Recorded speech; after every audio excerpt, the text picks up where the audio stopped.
Hello again. Hi again. Um, I'm going to record a part 2, chapter 2, about my life as an adult person, growing up person. And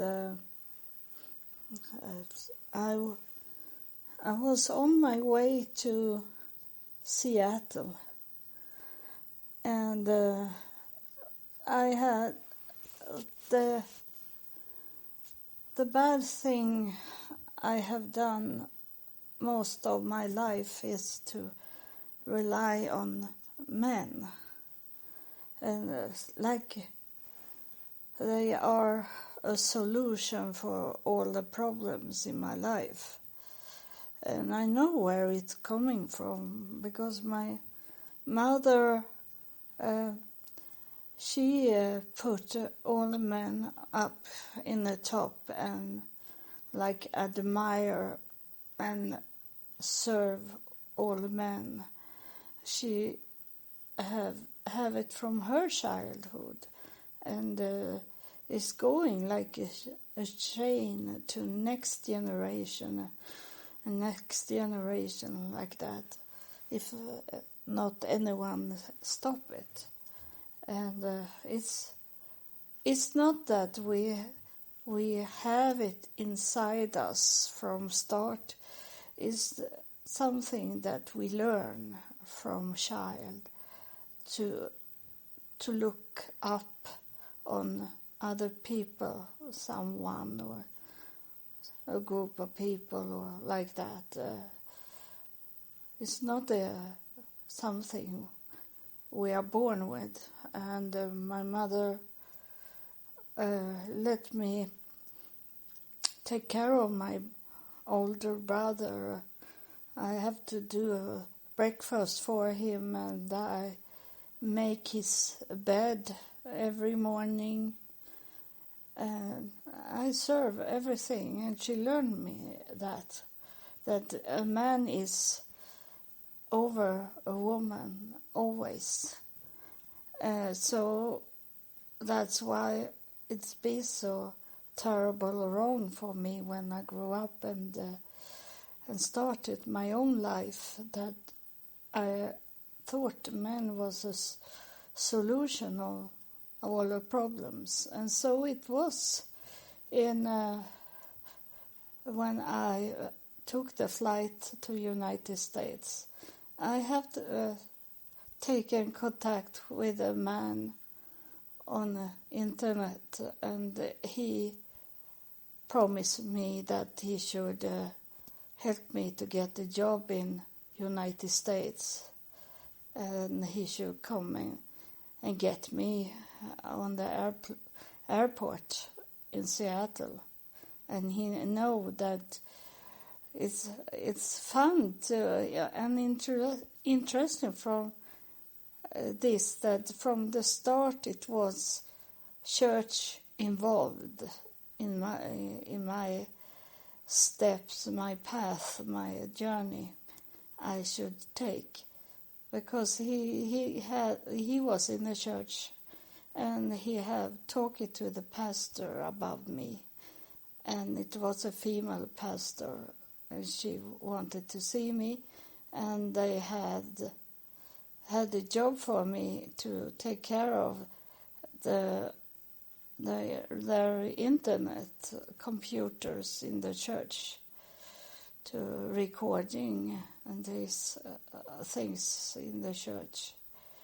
And so I was on my way to Seattle, and as I had said in chapter 1, that my husband, and when I was in Texas, he never helped me to get a green card, because in the bar where he was every day, they told me that I should run away from him as soon as I get a green card.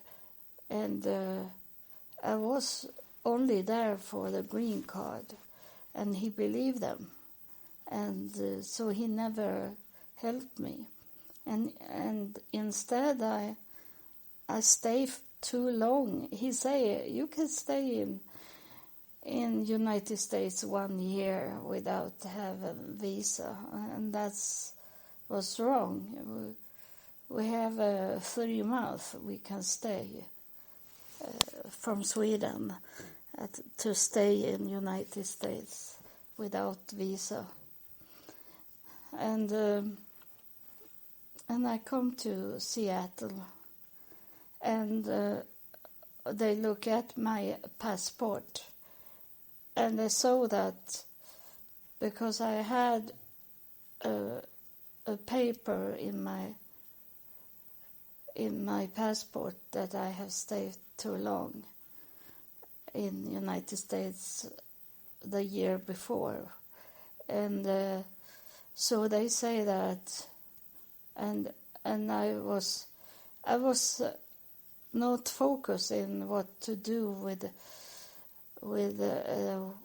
my suitcases and what I pack down there, and I have taken with me all my degrees from the university and all paper, imported paper, and so they look at my suitcase and they say that we don't believe that you are going to be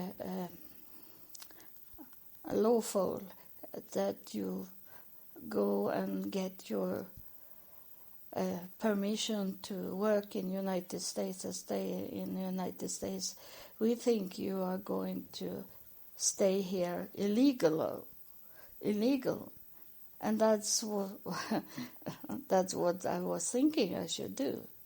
So that was true, but of course I didn't say that, and so they say, we are going to send you back to Sweden with the first flight we can get. And I have left everything. I have put a letter to my husband that I was leaving, and everything was done. I was never coming back to Sweden, I was thinking. And now they want to send me back to Sweden, where I left, and I started to cry, and it was in the custom office, and it was maybe 300 people waiting for talking in the office with a passport, with what they have in their belongings and these things. It was crowded of people, and I was sitting and crying and hold my head in, my face was in my hand, and I was crying. I don't know how long I was crying, and but suddenly when I stop crying and look up again, there was no one there. All people was gone, and there was a security guard, and then was an officer the only left. There was only 2 people there, and no one else, and I couldn't have cried for so long time. Something had happened, and they say the officer, he's told me to come into his office, and he said to me that I can help you to stay in, could come into United States if you hold your hand on the Bible. And then he took up a Bible and hold it in front of me, and he say, if you lay your hand on the Bible and promise that you will go directly to the immigration and get your papers. Then you can stay in the United States. And he said, I will give you 1 month and you can, in that month, go to the immigration and do your paper, he said to me. And I laughed inside me because I didn't believe in God in that time. I have not started. I knew there was a God because I had talked to him and he had shown me that he was God. But I was not really ready for God. I was still the playful woman. And so I laugh a little, and I should be illegal immigrant, and I should lie on the Bible. And of course I was in a shock. It was, my mindset was not okay, because I was frightened that they should take me on an airplane going back to Sweden. So I put my hand on the Bible and say that. And then he said to me that I need $175 for this fee to give you a temporary visa for 1 year, for 1 month.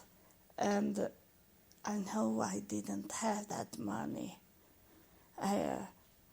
I have nothing on the bank. I have paid the flight ticket, and that was the whole money I had. But I play with it. I felt that I should play with it, everything of it, not take it serious. And it was a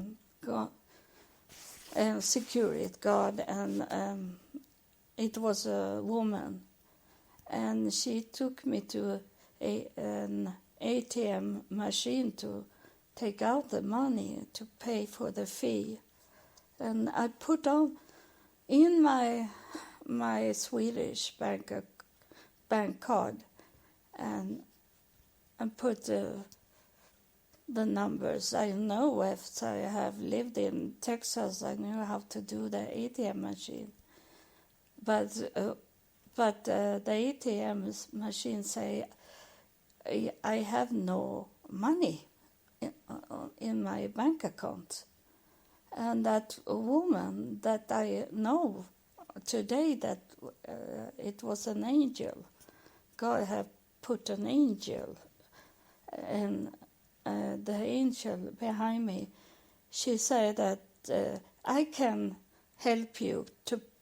I put in the numbers of the card, and you only press OK, she said to me.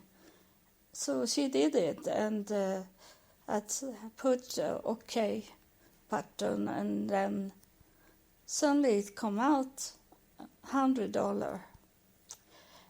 And I was thinking, and that was the first time I was talking to God. I say, God, that's not enough money. I need to have $75 more.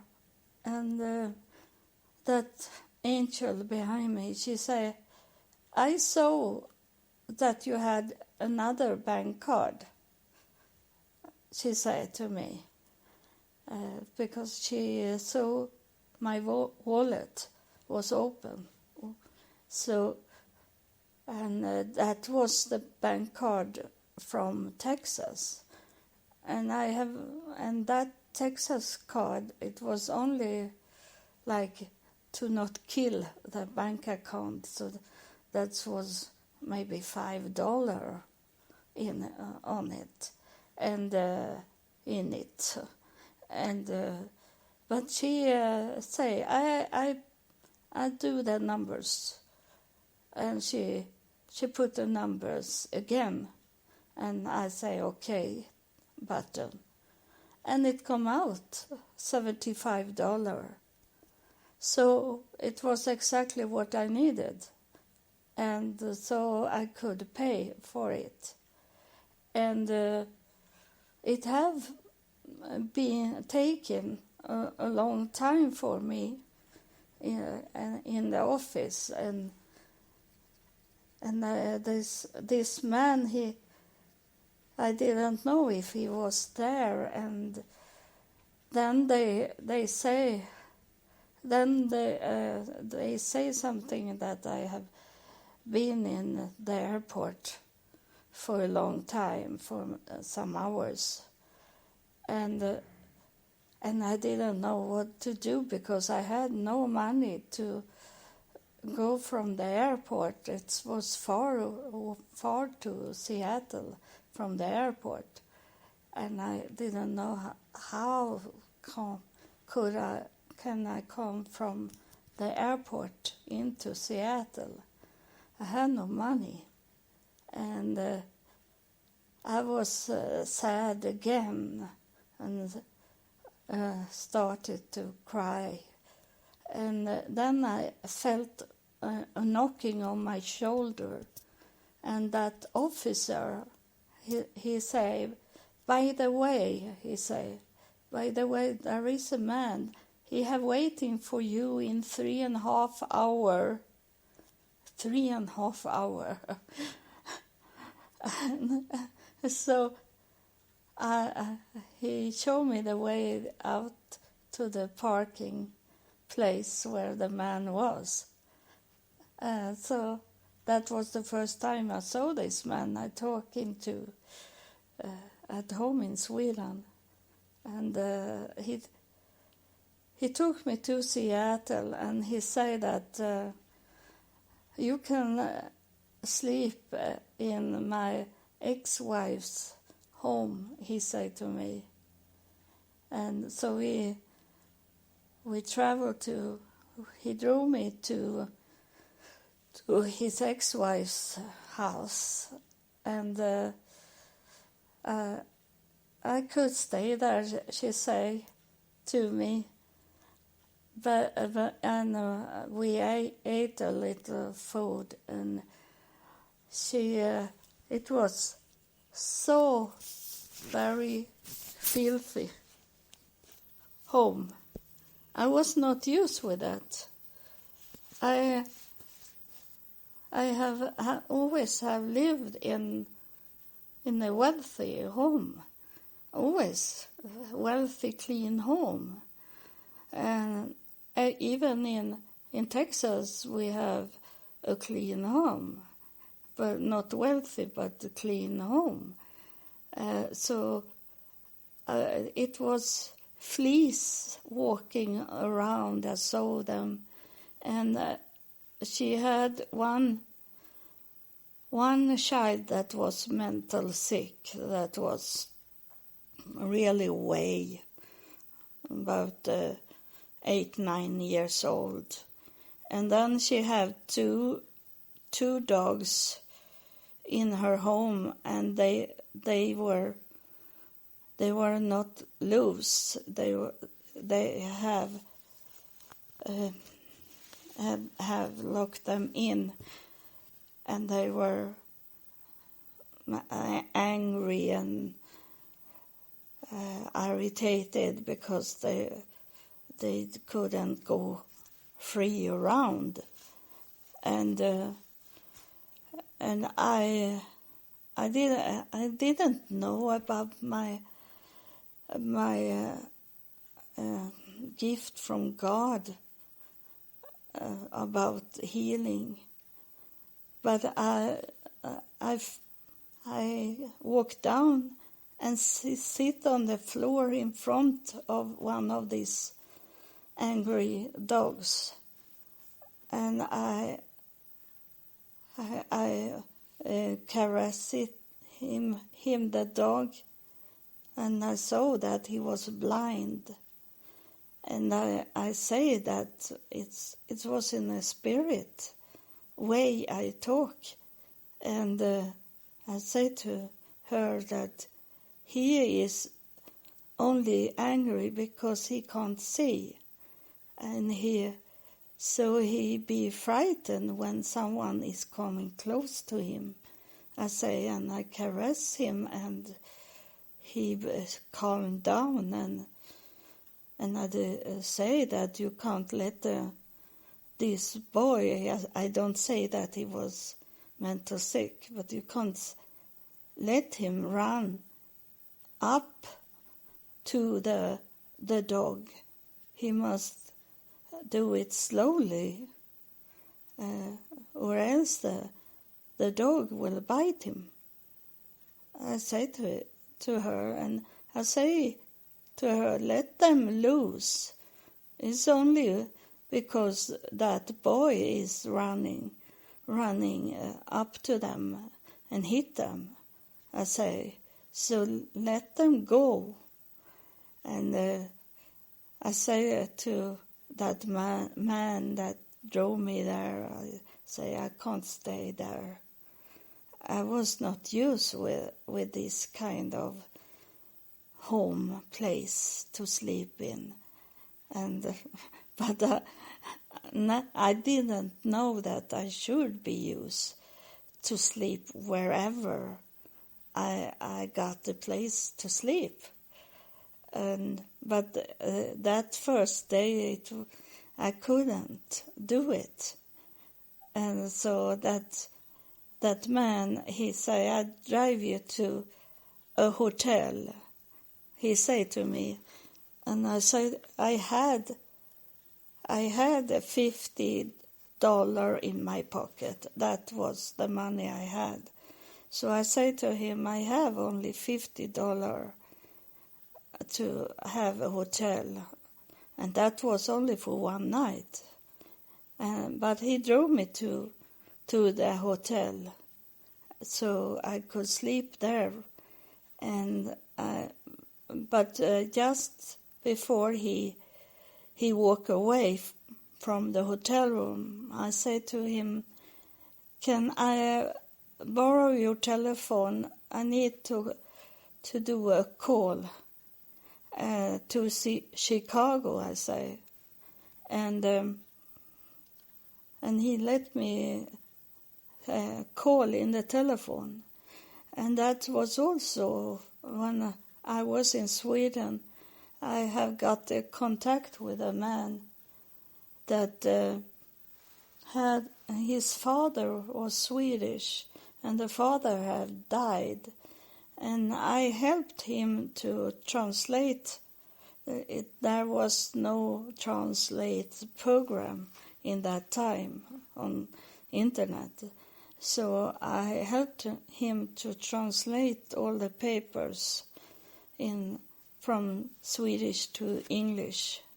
So I was thinking that if I need help from him, he must help me when I have helped him. So I had his telephone number with me, and so I called in Chicago from Seattle. I was in Seattle and called him in Chicago, and it was about 12 o'clock in the night. And I say that I need your help. I say to him, Larry was his name. I need your help. And I explained for him that I didn't have any money. And I don't know, when I took the flight to United States, I knew that I didn't had so much money, but I was sure that I got some money on my bank account from Sweden for at least 3-4 months until they understood that I was not in Sweden anymore. So I was not so frightened about that. It was only that I didn't have that money just when I come to Seattle. And I didn't have that fear. I had only the fear to going back to Sweden. And so I said to him, I need your help, Larry. And he said, I can't understand that you called me, he said, in the night, he said, because I should have been at the work. I work night shift, and I should have been on my job. But of some reason, they have called us and say we can't come into our job because there is something wrong. And he was working in a plant, electricity plant, and that was something wrong. And he said that I have been working for 20 years at my job, and it had never happened. But this night it happened, and you called me. He didn't believe in God, so he couldn't understand that God did something to help me. So he said, I'm going to see if you can get a flight ticket to Chicago. But he said to me that I doubt that there is any flight seat left, because this is December 18, and all people are traveling now for Christmas. And so there is no, but I will try to call the airport and see if there is a seat on a flight to Chicago from Seattle. So I wait, and after 10 minutes he called back and said, I can't believe that, but there was someone that have booked off. There was someone that left and didn't needed a seat. So there is one seat, and I bought it to you. And he gave me the number of the ticket. So next morning, this man that come and get me in Seattle, he drove me to the airport again. I have forgotten to tell about this with the church, that we were going to the church in the daytime when maybe, I don't know if it was before we go to his ex-wife or after. But we go to that church and met the pastor. And she looked at me, the pastor, and say, I don't want her here. So I didn't get the job. So, and that was also one thing why I was not worried to fly to United States without any money, because I thought she should take care of me, that pastor, and I could sleep in a church and have it okay. And now I get the flight to Chicago, and I have to go down the whole way to I don't remember, but it was far away, down almost to Texas, to change the airplane. It took a whole day to travel, and it cost over $800 to fly to Chicago, and I come to Chicago in the late evening, and Larry was there, and he was drunk, and but he took me with his car and drove me, and on the way to his home he said, I can't believe that I bought you a ticket. He said, I can't believe it. And I didn't know in that time, but I know it today that Larry, he don't give $1 to one person. He is so very, very, very cheap.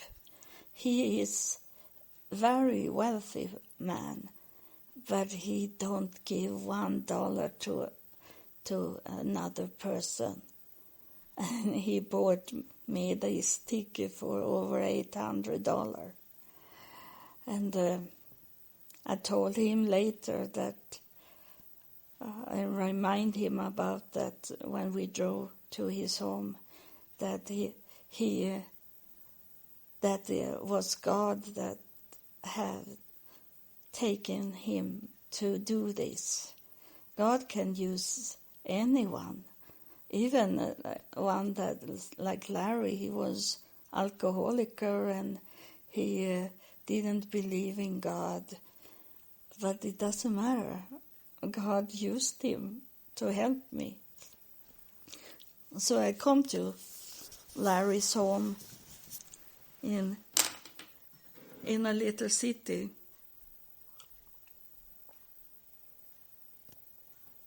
It's called Morris, a little city called Morris, outside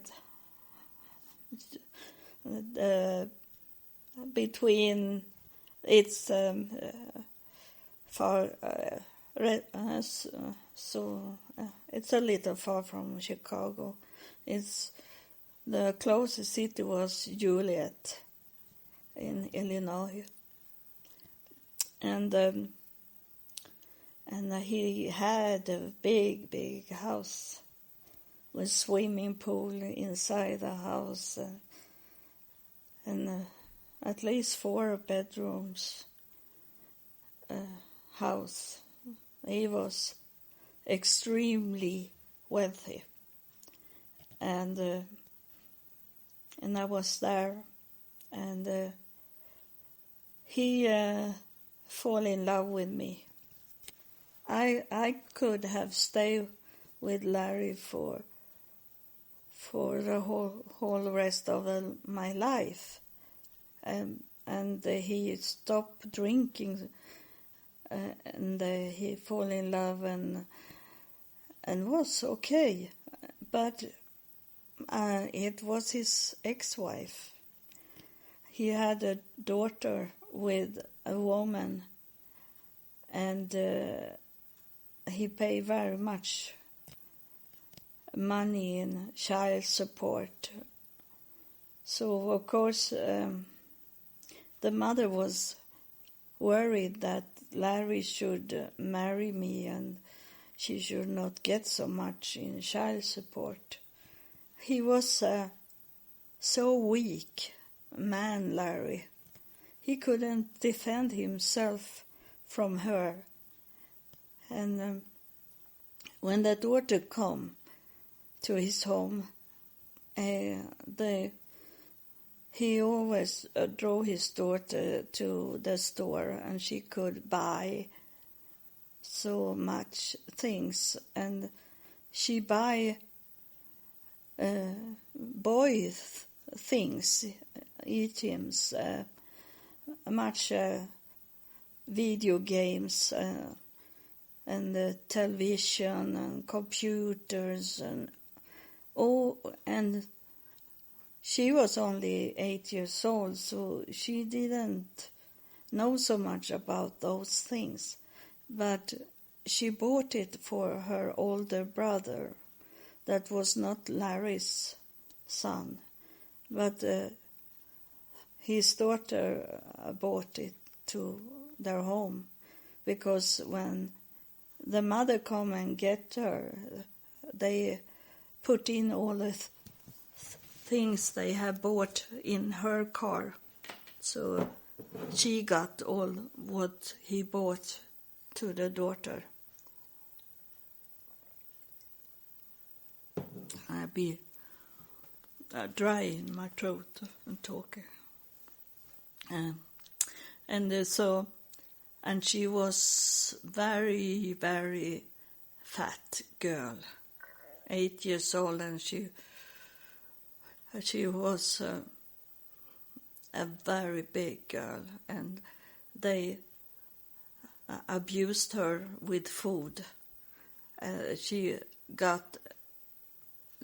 never eat real food. She only eat snacks and candies.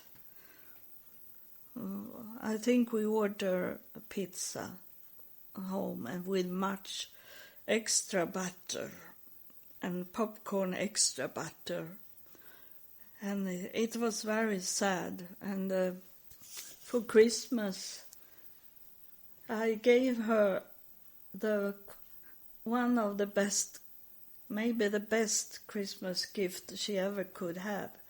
Because when we were going to the store, and she could only point it out what she wanted, and Larry bought it.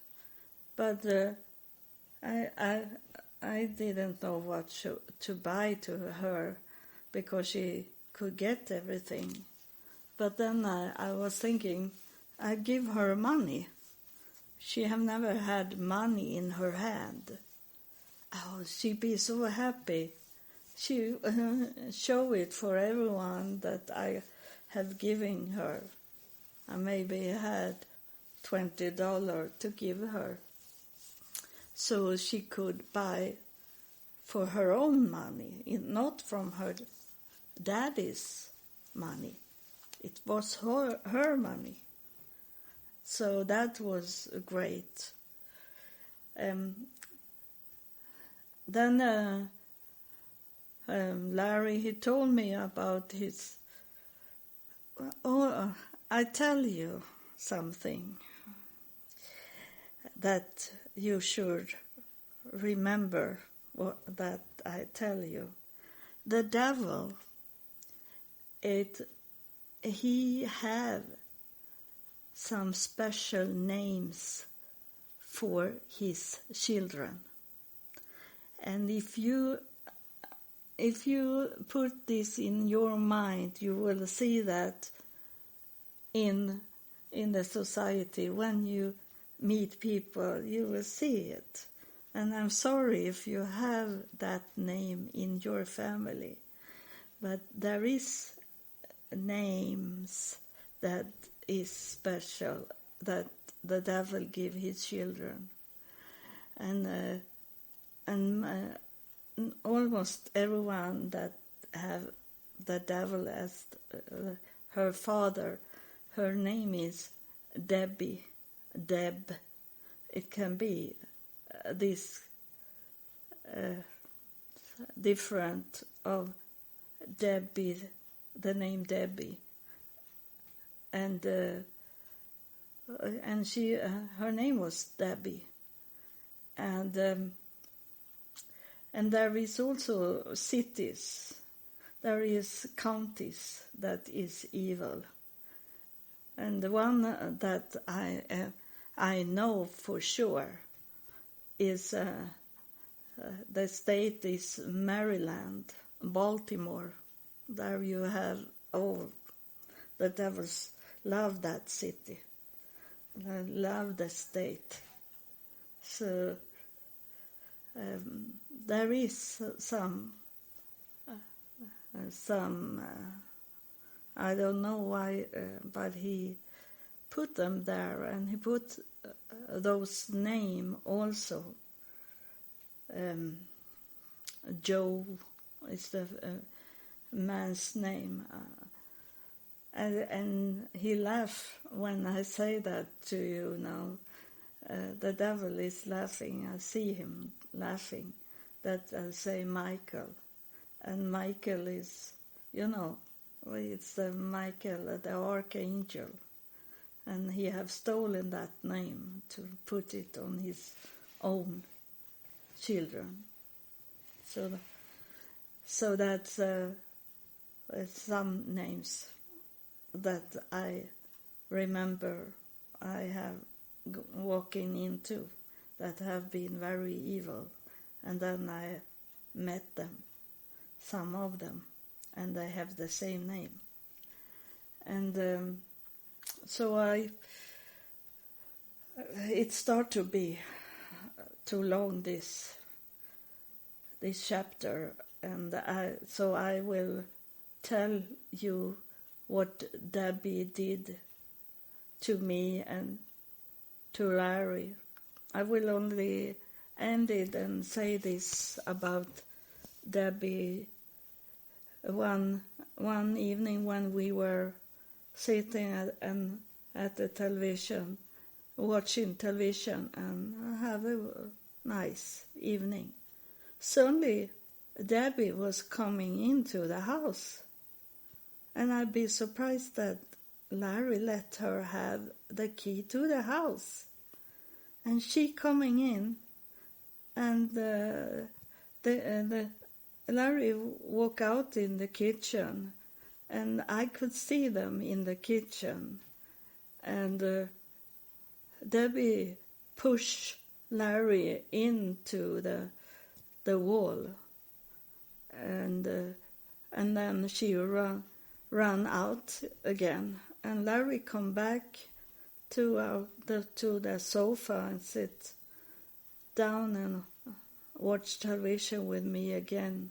But he have so much pain in his back and his neck.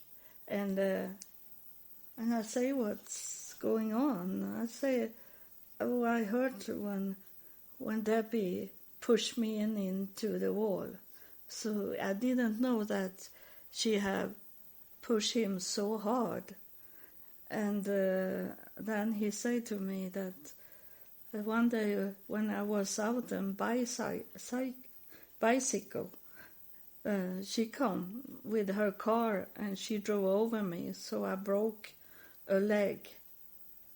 I couldn't believe what I heard, that she could do whatever she wanted with him. And so I started to think that she can do whatever she wants with me also, and think she can, that she can go away from it, because no one put the police there, or so. But one day I will tell you more next chapter. But when she was so bad to me and Larry, so I have to go to the police, and the police knew her. She had been in many fights and been bad to many people, and I started to be scared about the situation I was in, and not for her, but that Larry let her do those things. And I will tell you more next time what she did to me and Larry. So thank you for listening to this chapter. It's gonna be many chapters. And I hope you follow me and understand what's going on in this world. And God bless you. Thank you for listening.